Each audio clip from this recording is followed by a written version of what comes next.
कैसा ये इश्क है, द्वितीय भाग 6। जाने क्या लिखा से राम ने इसकी किस्मत मां, पता नहीं कब उसने दया आवेगी इस पर या इसकी मति बदल दे, ताकि जो हुआ उसका दोष खुद को देना बंद कर दे। उसकी सास रोते रोते बोल रही थी, माहौल बहुत भारी और गमगीन सा है, क्योंकि सबको इंतजार राजवीर के लौटने का है। थोड़ी देर बाद निधि उस कमरे में आ गई जहां निम्मो थी। देखा तो निम्मो बेड से सिर टिकाए उदास बैठी थी। निधि भी धीरे धीरे चलती वहीं पर उसके साथ ही बैठ गई। निधि को आया देख निम्मो की गालों पर लुढ़क आई आंसू की बूंदों को उंगलियों की पोरों से साफ किया और सीधी बैठ गई। निधि ने उसका दायां हाथ पकड़ अपने दोनों हाथों के बीच में लिया तो वो अपनी उदास नजरों से उसे देखने लगी। ये आंखें, उफ, कितनी उदासी, दुख, पीड़ा भरी थी इन आंखों में। जब वो पहली बार निम्मो से मिली थी तब भी पहली नजर में उसकी आंखों की उदासी निधि से छिप नहीं पाई थी। मनोविज्ञान की छात्रा रह चुकी थी। वो चेहरे देख लोगों का मन पढ़ने की अक्सर कोशिश करती थी।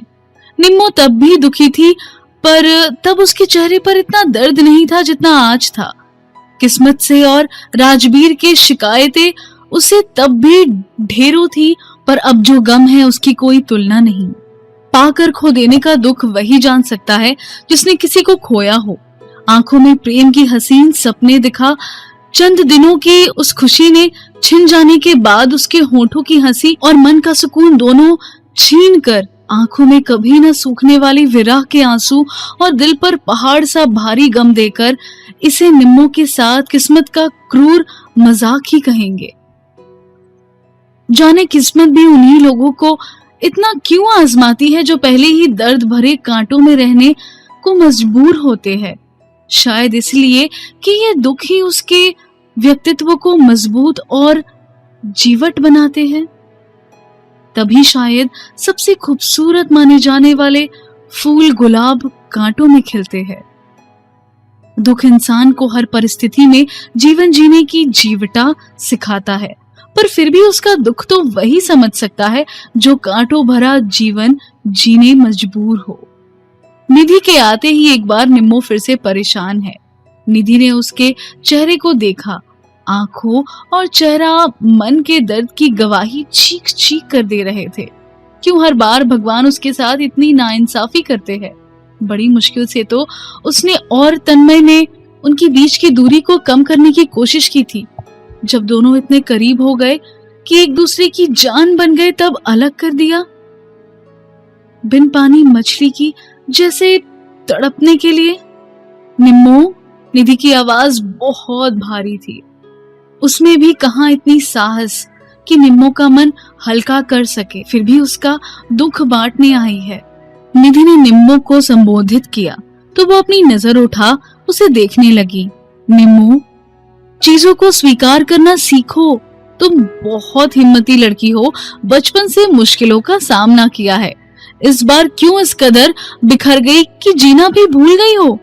उदासियों में इतना मत खो जाओ कि जब राजवीर लौट कर आए तो उसे वो निम्मो ही ना मिले जिसे वो छोड़ कर गया था।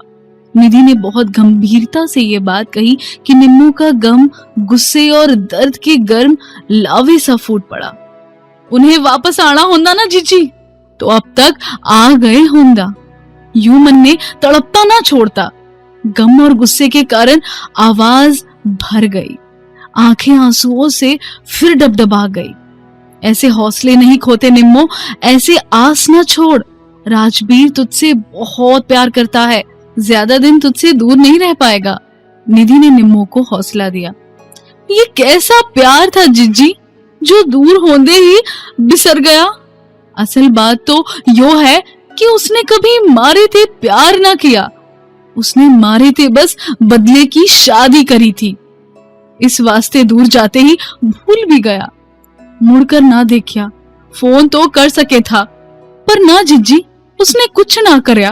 पहले बदला लेन मारे से शादी करी और अब घर क्या की गलती की सजा भी मारे को ही दी। ऐसा मत बोल निम्मो, मुझे पता है तू सब गुस्से में बोल रही है। तू उसे बहुत प्यार करती है और वो भी तुझसे बहुत प्यार करता है। तेरे प्यार के लिए तो उसने घर छोड़ना मजबूर किया और तू उसके लिए ऐसा बोल रही है। निम्मो को निधि समझा रही थी। मारे प्यार वास्ते ना, अपने आत्मसम्मान वास्ते मारे से प्यार करदा होंदा तो मन्ने भी ले जांदा साथ मां। निम्मो तुझे कहां ले जाता, अपना तो ठिकाना नहीं था, तुझे कहां रखता। मैं उस गलिया नमक रोटी खाकर और झोपड़ी मां भी सुख रह लेंदी। मन्ने कोई महल चौबारा ना चाहिए था, पर उसने मारी कभी कदर ना की। वैसे भी अनाथ का कोई भी ना होवे है, वो तो तरस खाकर ताऊ पढ़ा रहे हैं। हमेशा दूसरों के एहसान तले तो जियो हूं, अब भी जी रही हूं। दुख ने निम्मो के मन में बहुत कड़वाहट भर दी है, जिसे देख निधि थोड़ी घबरा गई। निम्मो, खबरदार फिर कभी ऐसी निराशा भरी बात की तो। तुझ पर कोई तरस नहीं खा रहा, तेरा घर है ये, सबने तुझे अपनी बेटी माना है और तू उनके प्यार को तरस खाना कह रही है, ये तो गलत बात है ना। उसके ऐसे बोलने से निधि उसे डांटती है।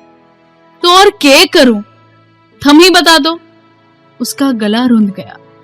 क्या दुख सिर्फ तेरी जिंदगी में है? मुझे क्या कम दुख है?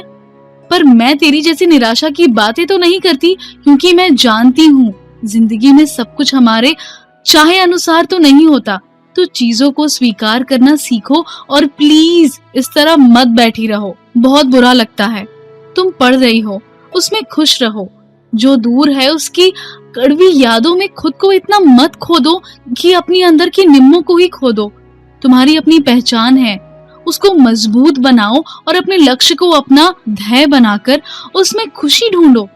और एक बात प्लीज, इस तरह अकेली मत बैठी रहो। चलो बाहर चलो, देखो डुग्गू कितनी शरारतें कर रहा है। उसकी शरारतें देखोगी तो तेरी उदासी दूर होगी।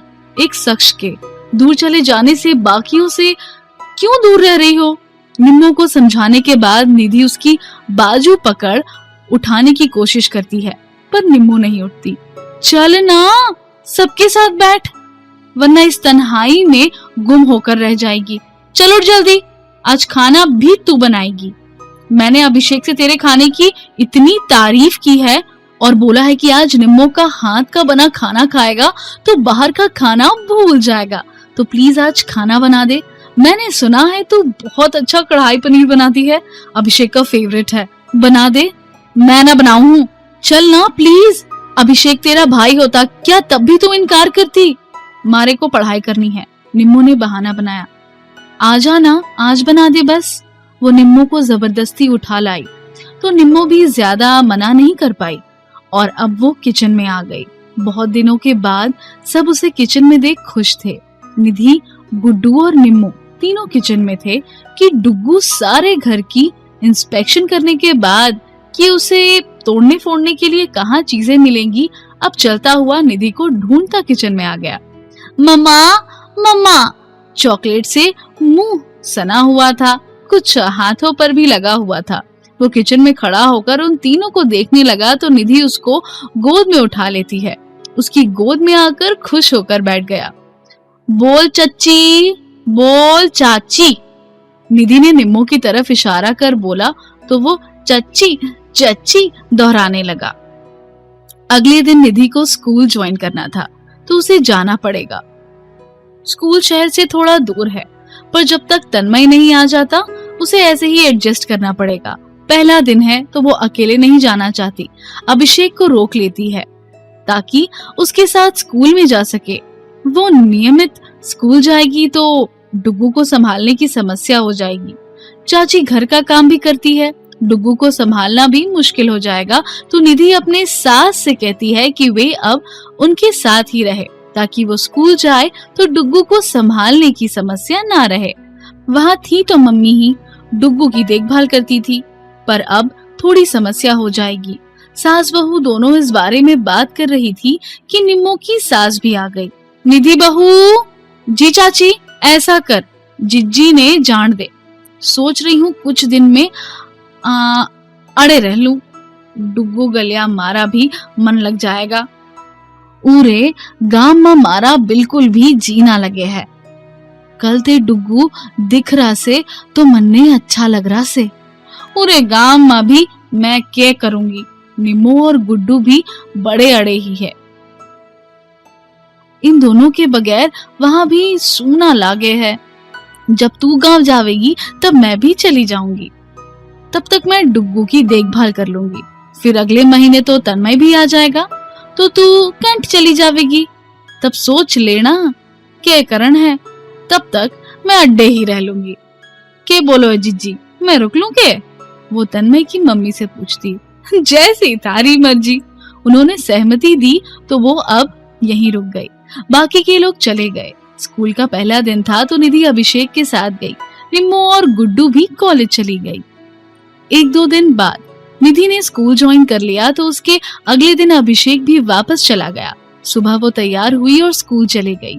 गुड्डू और निम्मो भी कॉलेज पहुंची। गाड़ी पार्क करके गुड्डू पार्किंग से निकल ही रही थी कि ठिठक गई। नजर रोनी पर पड़ी तो कॉलेज गेट से उसी जीप में आ रहा था जो उसने तोड़ दी थी।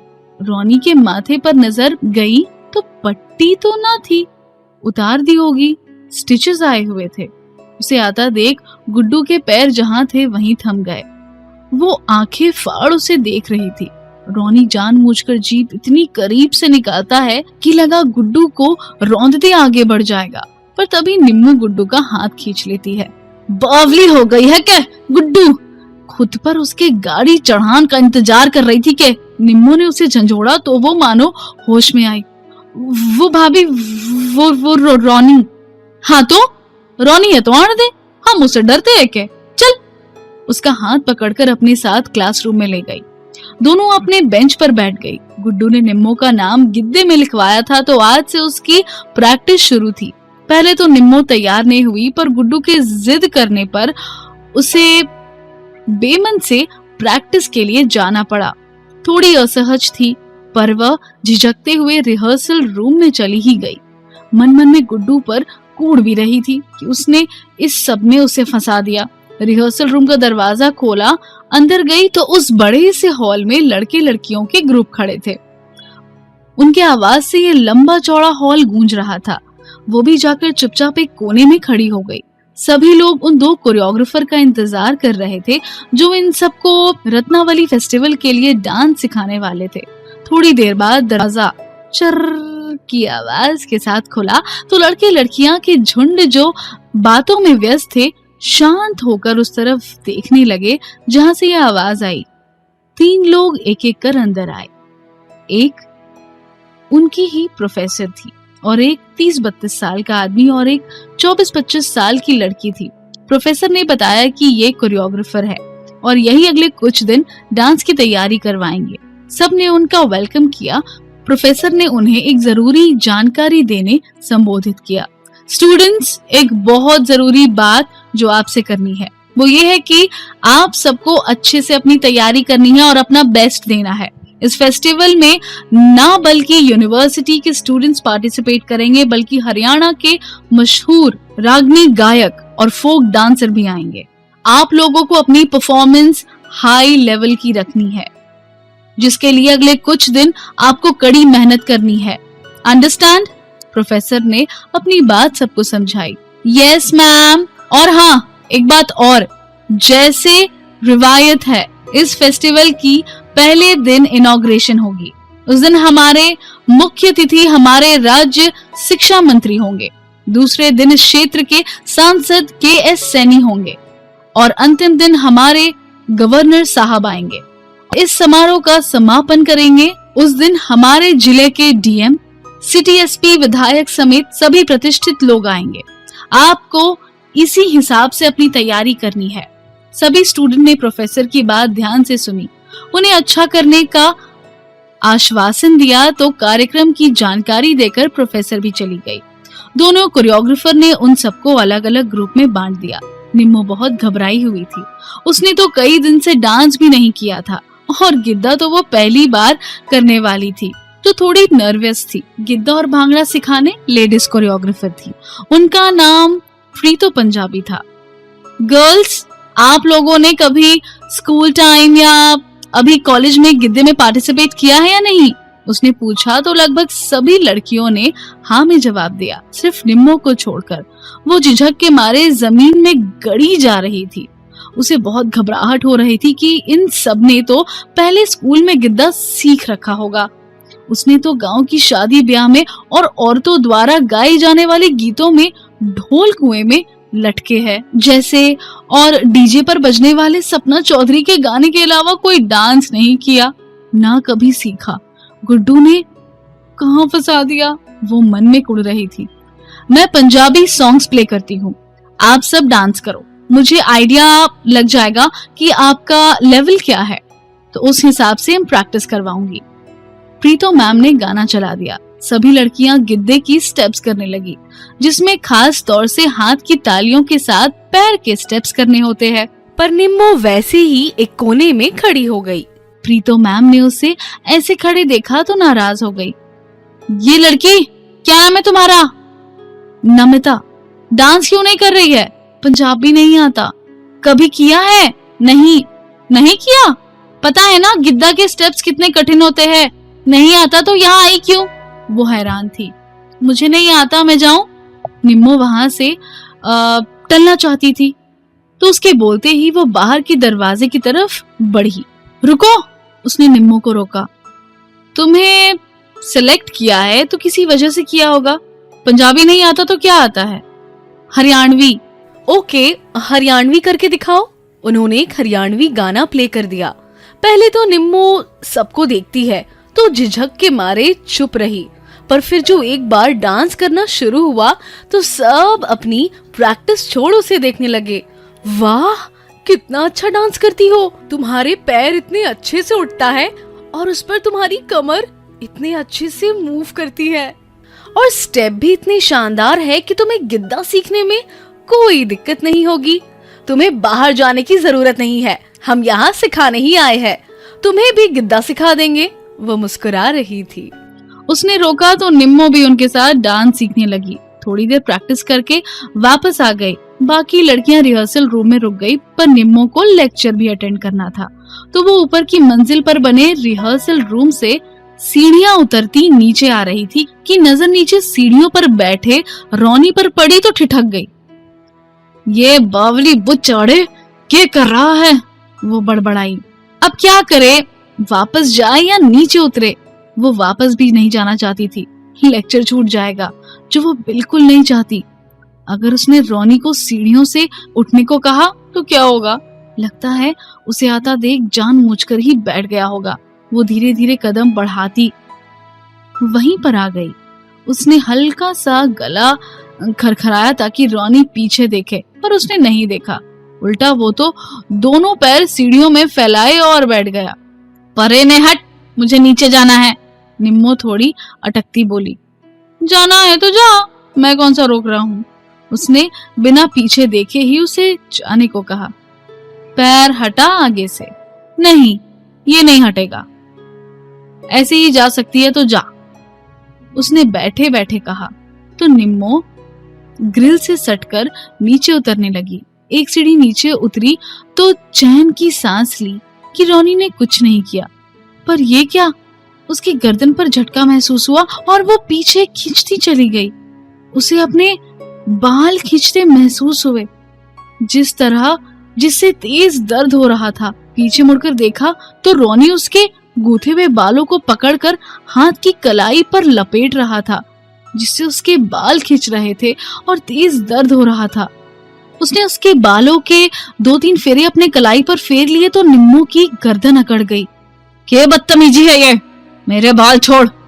निम्मो दर्द से छटपटाई। उसके लंबे बालों की गूंथ को रोनी ने अपने हाथों में इस प्रकार लपेट रखा था कि वो अपनी गर्दन हिला भी नहीं पा रही थी। निम्मो को ऐसा बेबस करके रोनी को बहुत मजा आ रहा था। उसके होंठों पर एक कुटिल मुस्कान थी। इतनी पिटाई के बाद भी थारी तसल्ली ना हुई? ना तन्ने कोई सबक सीखा, फिर भिड़ने आ गया। और पिटना है क्या? इस बार निम्मो ने गुस्से से तंज कसा तो रोनी को सहन ना हुआ। ओह, तो ये गांव की बहन जी समझती है कि इसने मुझे सबक सिखाया, पर तू और तेरी पूंछ वो कनिका अगर ये समझती है कि रोनी से पंगे लेकर तुमने उसे सबक सिखाया है तो बहुत बड़ी गलतफहमी में हो। अब पंगे लिया है तो कीमत भी चुकानी पड़ेगी। वो गुस्से से दांत पीस रहा था। रोनी मारे बाल छोड़ दे वरना। इस बार निम्मो बहुत गुस्से में थी। वरना क्या कर लेगी?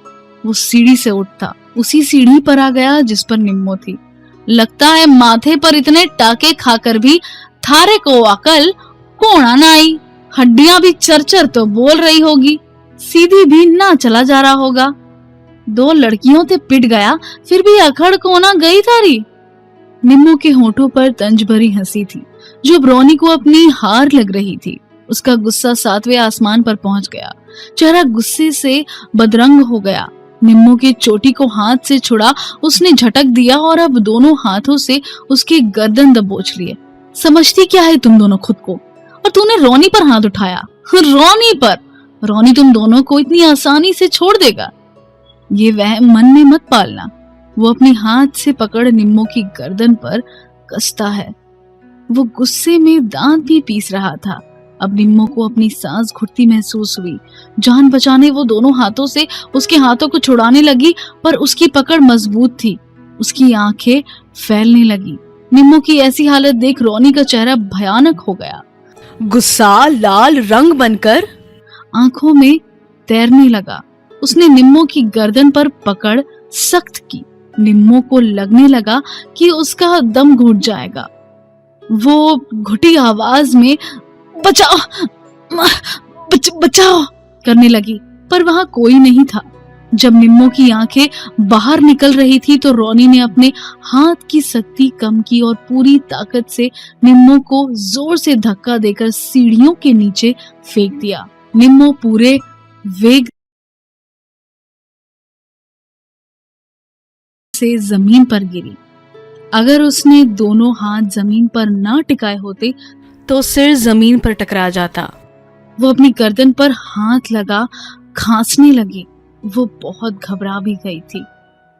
चाहता तो आसानी से तेरी सांस रोक लेता। तेरी हैसियत मेरे सामने चींटी से ज्यादा नहीं है। जब चाहूं तब मसल कर फेंक दो, पर इतनी आसान मौत नहीं दूंगा। चाहता तो तुम दोनों को विधायक के बेटे पर जानलेवा हमला के आरोप में पुलिस कंप्लेन करा सकता था। तुम दोनों पैर रगड़ती रह जाती पर जेल से बाहर न आ पाती। पर मैं ना तुम्हें इतनी आसानी से मौत नहीं दूंगा और ना जेल भेजने जैसे आसान सजा दूंगा। तुम दोनों ने रोनी पर हाथ उठाने की जो गलती की है उसकी ऐसी सजा दूंगा कि तुम जिंदा तो रहोगी पर अपने मरने की दुआ मांगोगी, समझी? वो निम्मो पर एक हिकारत भरी नजर डालता है जो अभी भी वैसी ही बैठी थी और जाने लगा। निम्मो उसे जाते देखने लगी। चलते हुए उसकी चाल बदली हुई थी। हल्का लचक के चल रहा था जो हॉकी के डंडे की पिटाई की वजह से था। निम्मो, यो ऐसे ना मानने का। चाल बदलेगी ढेठ की, हॉकी की, डंडे की, मारते, पर अपनी विधायक की अकड़ ना छोड़ रहा। थोड़ी देर बाद निम्मो वहां से उठी और क्लास में आ गई। भाभी, कैसी रही पहले दिन की रिहर्सल? गुड्डू बेंच पर थोड़ी खिसकी तो निम्मो भी साथ में बैठ गई। उसके चेहरे को देख कोई भी उसका हालत बता सकता था कि क्या है। निम्मो के चेहरे का रंग उड़ा हुआ था। आंखों में भी घबराहट थी। गुड्डू ने उसे ध्यान से देखा। उसकी गर्दन पर लाल रंग के उंगलियों के निशान थे। ये क्या है भाभी? किसने किया ये? घबरा कर गुड्डू उसकी गर्दन पर पड़े निशान को हैरानी से देख रही थी जो रोनी के सख्ती से उसकी गर्दन दबोचने से हो गए थे। रोनी? हाँ, वो रोनी ने मारे को धमकी दी है कि बदला लेवेगा। क्या? हाँ। अब क्या करे भाभी? भैया को फोन करे क्या? हाँ, पूछ तो ले। अड़े ही है या चले तो ना गए? गुड्डू रणदीप को फोन लगाती है पर वो बताता है कि वो दूसरे शहर चला गया है। अब निम्मो और गुड्डू थोड़ी घबरा तो गई है। क्या करे? पर जो भी है अब घर बताना जरूरी हो गया है क्योंकि रोनी कुछ भी कर सकता है। पर पहले वो घर तो जाए तब सोचेंगी। बस उससे पहले रोनी कोई पंगे ना करे। राजवीर का हिंट दी है, शायद आप समझ चुके होंगे। डियर लिसनर, इस कहानी को आपका प्यार देने के लिए और आपका साथ देने के लिए बहुत बहुत धन्यवाद। अगर आप इसी तरह की और कहानियाँ सुनना चाहते हैं तो हमारे चैनल को सब्सक्राइब और लाइक कीजिए। धन्यवाद।